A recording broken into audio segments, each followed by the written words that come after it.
543장.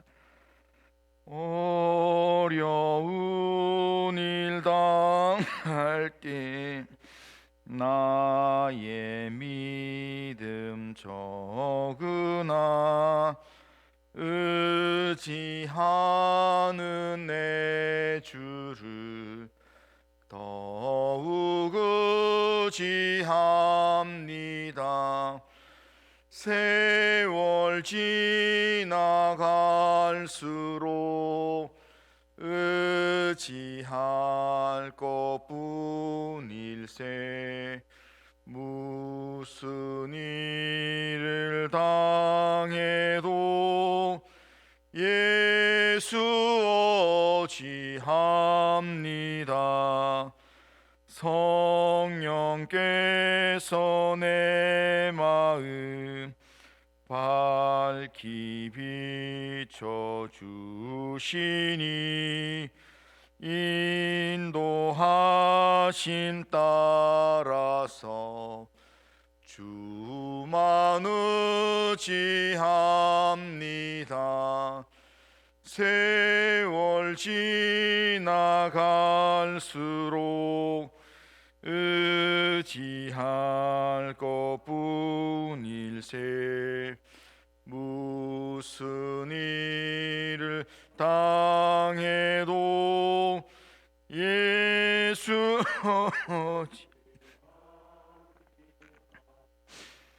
밝을 때의 노래와 어두울 때의 기도로 위태할 때 도움을 주께 간구합니다.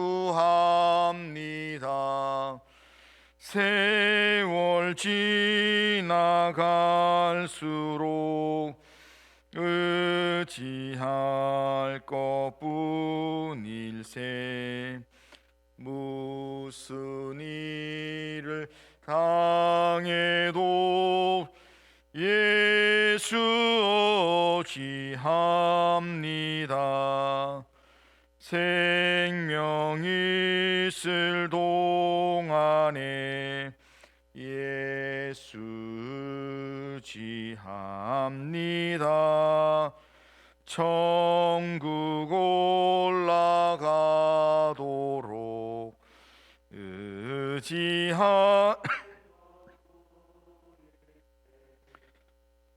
세월 지나갈수록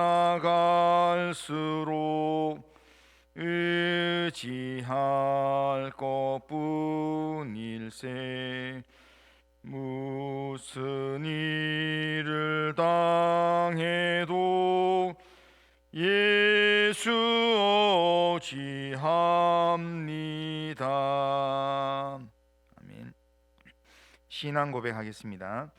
나는 전능하신 아버지 하나님, 천지의 창조주를 믿습니다. 나는 그의 유일하신 아들 우리 주 예수 그리스도를 믿습니다. 그는 성령으로 잉태되어 동정녀 마리아에게서 나시고 본디오 빌라도에게 고난을 받아 십자가에 못 박혀 죽으시고 장사된 지 사흘 만에 죽은 자 가운데서 다시 살아나셨으며 하늘에 오르시어 전능하신 아버지 하나님 우편에 앉아 계시다가 거기로부터 살아있는 자와 죽은 자를 심판하러 오십니다. 나는 성령을 믿으며 거룩한 공교회와 성도의 교제와 죄를 용서받는 것과 몸의 부활과 영생을 믿습니다. 아멘. 자, 하나님 말씀은 요한복음 2장입니다. 자, 요한복음 2장 1절에서 12절. 자, 요한복음 2장 1절에서 12절. 자, 한 절씩 교독하겠습니다. 사흘째 되던 날 갈릴리 가나에 혼례가 있어 예수의 어머니도 거기 계시고 예수와 그 제자들도 혼례의 청함을 받았더니 포도주가 떨어진지라 예수의 어머니가 예수에게 이르되 저들에게 포도주가 없다 하니 예수께서 이르시되 여자와 나와 무슨 상관이 있나이까 내 때가 아직 이르지 아니하였나이다. 그의 어머니가 하인들에게 이르되 너희에게 무슨 말씀을 하시든지 그대로 하라 하니라. 거기에 유대인의 정결 예식을 따라 두세 통 드는 동아랑이 6이 놓여 있는지라. 예수께서 그들에게 이르시되 항아리에 물을 채우라 하신즉 아귀까지 채우니 이제는 떠서 연회장에게 갖다 주라 하심에 갖다 주었더니 연회장은 물로 된 포도주를 맛보고도 어디서 났는지 알지 못하되 물도온 하인들은 알더라. 연회장이 신랑을 불러 말하되 사람마다 먼저 좋은 포도주를 내고 취한 후에 낮은 것을 내거늘 그대는 지금까지 좋은 포도주를 두었도다 하니라. 예수께서 이 첫 표적을 갈릴리 가나에서 행하여 그의 영광을 나타내심에 제자들이 그를 믿으니라.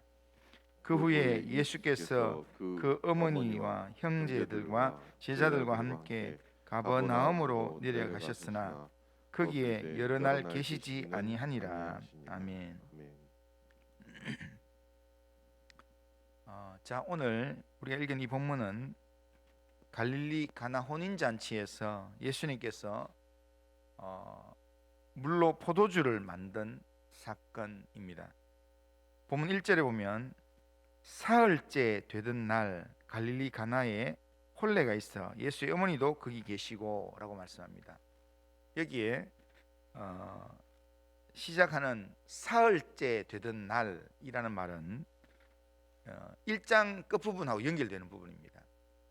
1장 끝부분에 사건이 있고 난 다음에 사흘째 되던 날이라는 겁니다.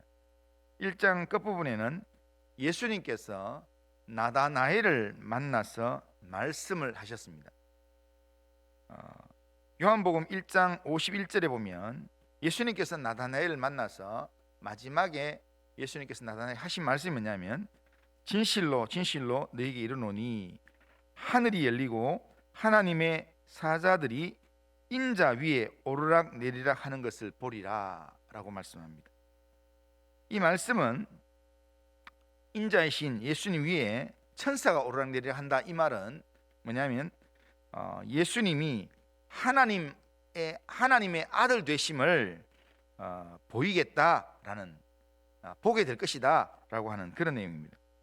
그러니까 예수님이 하나님의 아들 될 것을 보게 된다라는 그런 말씀인데, 그 말씀을 하신 후에 사흘 후에 지금 어떤 일이 생겼는가 하면 나다나엘의 고향이었던 갈릴리 가나에서 혼례가 있었습니다.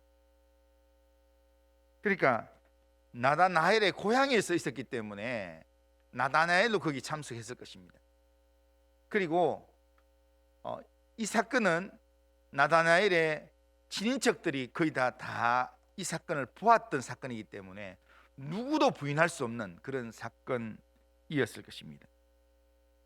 그러니까 이 나다나엘의 고향이었던 갈릴리 가나에서 혼인잔치가 있었는데 거기서 예수님께서 물로 포도주를 만드는 사건을 행하셨는데, 이 사건을 통해서 예수님이 하나님의 아들 되심을 나타내 보이셨다라는 겁니다. 물이 포도주가 되는 사건은, 이거는 화학적인 측면에서는요, 우리가 보기에는 물이나 포도주나 뭐 다 비슷비슷한 액체인데 이렇게 생각하지만, 화학 기호로 보면 물은 H2O고 포도주는 C2H5OH고, 그렇다면 이게 물이 포도주가 되려면은 그냥 될 수가 없습니다. 뭐 하나 첨가해가 되는 게 아닙니다. 그러니까 완전히 다른 이 성격의 내용이 되는 겁니다. 이렇게 되기 위해서는 물이 포도주가 된다는 것, 이것은 인간적으로는 불가능한 이야기입니다. 인간적으로 전혀 다른 성질의 내용이 태어나는 내용이 되기 때문에 도저히 불가능한 이야기인데, 이 이야기가 이게 됐다는 것은 예수님의 하나님 아들 되심을 누구나 다 인정할 수밖에 없는 그런 사건이었다라는 것입니다.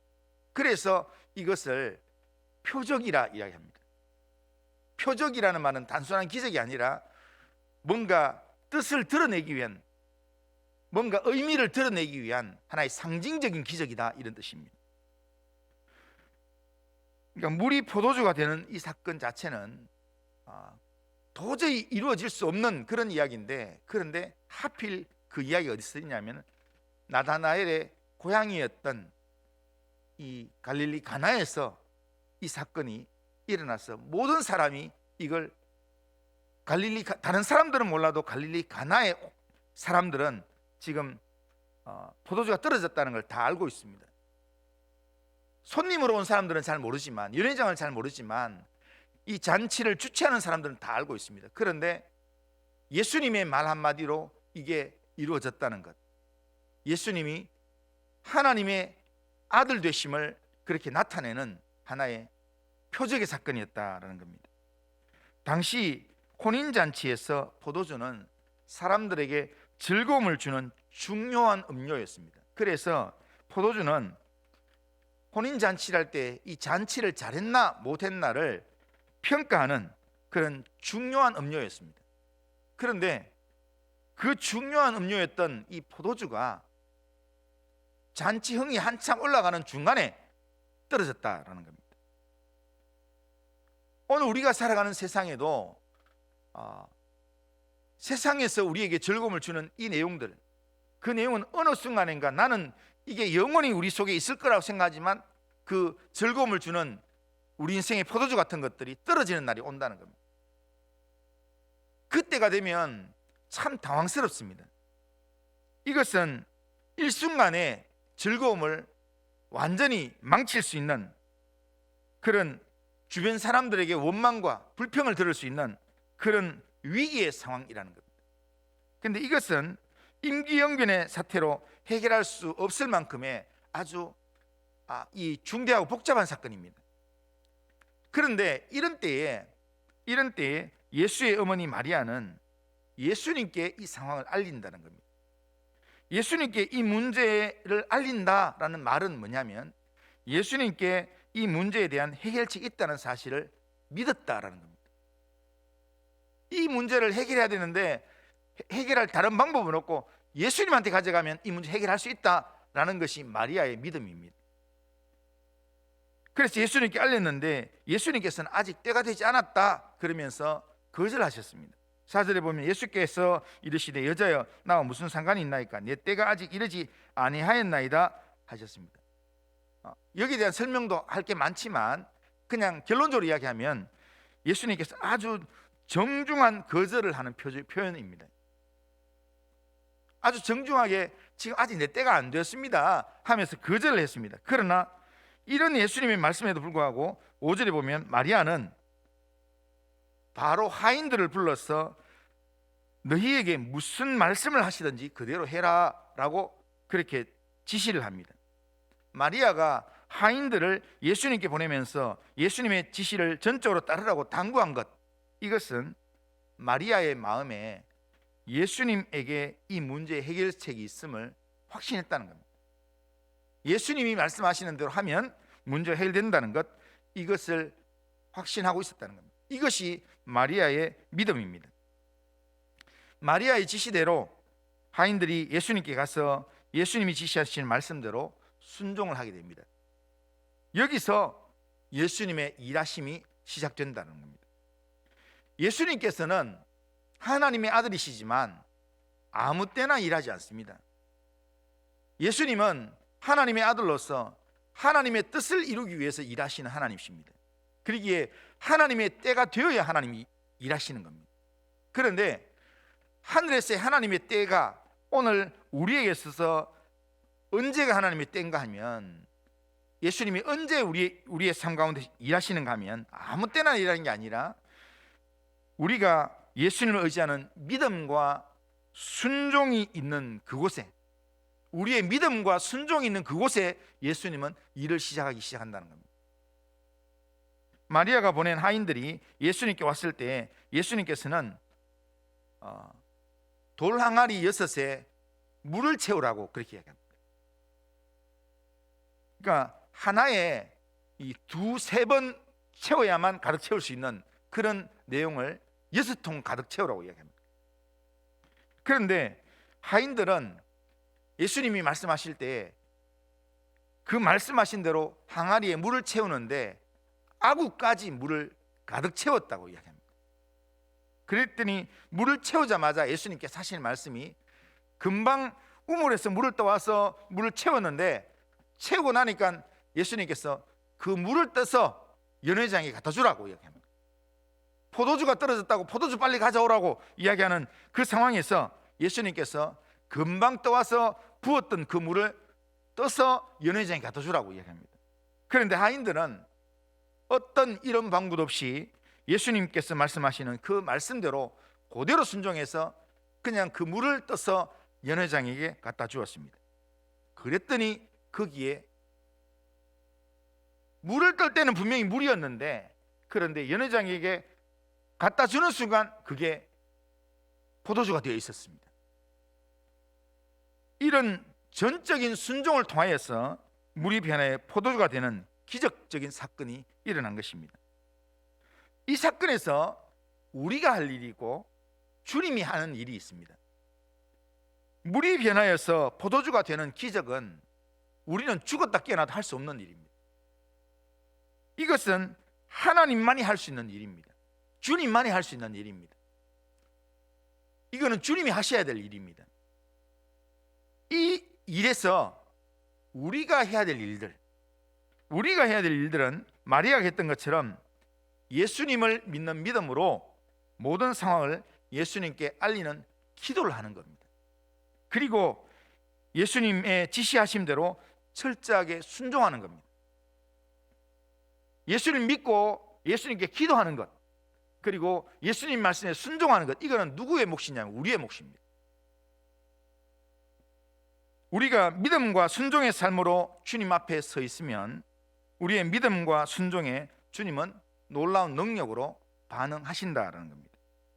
예수님께서는 오늘도 우리가 살아가는 우리의 인생의 인도자가 되시며 해결자가 되십니다. 우리 인생에서 포도주와 같은 필수 요소가 떨어질 때가 있습니다. 내가 정말 믿었던 상황들이 꼬일 때가 있습니다. 전혀 예상하지 못했던 그런 어려움의 문제가 우리에게 다가올 때가 있습니다. 그럴 때 우리는 오늘 본문의 마리아처럼 예수님을 확신함으로 예수님을 찾아야 합니다. 예수님께 나아가서 기도해야 합니다. 예수님의 도움을 구해야 합니다. 지난주에 제가 말씀드린 것처럼 인생의 벼랑끝 같은 그런 어려움이 생겼을 때 제일 먼저 하나님의 이름을 부르면서 하나님께 긍휼을 구하는 기도를 하는 겁니다. 하나님께 기도하는 겁니다. 그리고 하나님께 피하는 겁니다. 우리 인생에서 예수님께서 우리의 문제의 해결자로 서시기만 하면 우리의 문제는 더 이상 내 문제가 되지 않습니다. 주님이 내 인생의 문제 앞에 서면 이제는 내 문제가 아니라 주님의 문제가 되어서 주님이 하나님의 때에 하나님의 방법으로 그 문제를 하나씩 해결해 가신다라는 겁니다. 우리가 주님을 의지하고 주님께 모든 문제를 맡기고 주님의 지시하심을 따라 살기만 하면 주님께서 우리의 삶에 놀라운 기적을 연출해 주실 것입니다. 우리는 연약하고 우리는 부족한 게 너무 많습니다. 그래서 우리는 조그만한 일에도 피곤하여 낙심할 수 있습니다. 그런데 히브리서 12장 3절에 보면 이렇게 합니다. 너희가 피곤하여 낙심하지 않기 위하여 죄인들이 이같이 자기에게 거역하신 일을 참으신 일을 생각하라 라고 말씀합니다. 예수님은 우리가 피곤하여서 낙심하지 않도록 우리에게 임마누엘의 주님으로 구세주로 우리 가운데 오셨습니다.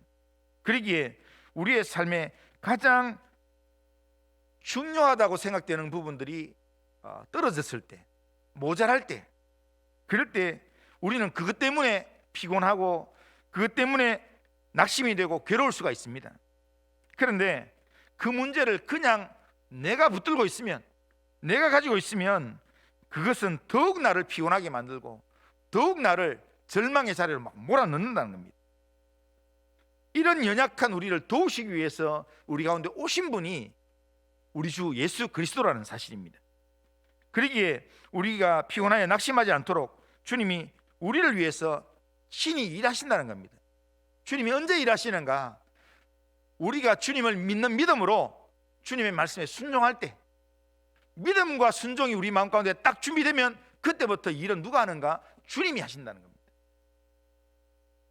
오늘 이 하루를 살아가면서 또 이 한 해를 살아가면서 우리가 해야 될 일이 분명히 있습니다. 주님은 끊임없이 나는 너의 하나님이다, 내가 너를 지키리라, 내가 너를 보호하리라, 주님은 우리에게 약속하시는데, 그렇게 끊임없이 성경을 통해서 우리에게 약속하시면서 내가 너를 지명하여 불러서 너는 내 것이다, 내가 너를 지키겠다 약속하시면서, 그러면서 끊임없이 우리에게 요구하는 게 있습니다. 믿음과 순종을 우리에게 요구하고 있습니다. 이것은 하나님이 우리를 대신해 줄 수 있는 게 아닙니다. 우리가 믿음이 부족할 때는 주님께 기도해야 합니다. 주님이여, 내게 믿음 없음을 도와주십시오. 주님이여, 내가 순종이 잘 안 될 때는 하나님, 내가 순종하지 못하는 이런 연약함을 도와주십시오. 그리고 주님께 맡기면서 믿음과 순종의 삶으로 우리가 나아가면 그때부터 우리의 삶에 주님이 일하실 줄로 믿습니다. 오늘 이 하루 살아가면서 우리의 모든 삶, 문제 해결자 되시는 주님께 우리의 모든 문제에 답이 있다는 사실을 확신하면서 주님께 모든 일을 맡기고 주님을 의지함으로, 주님을 믿는 믿음으로 주님의 말씀에 전적으로 순종하는 그런 믿음의 삶을 살아가는 우리 모든 성도님들 다 되시기를 주님의 이름으로 축원합니다.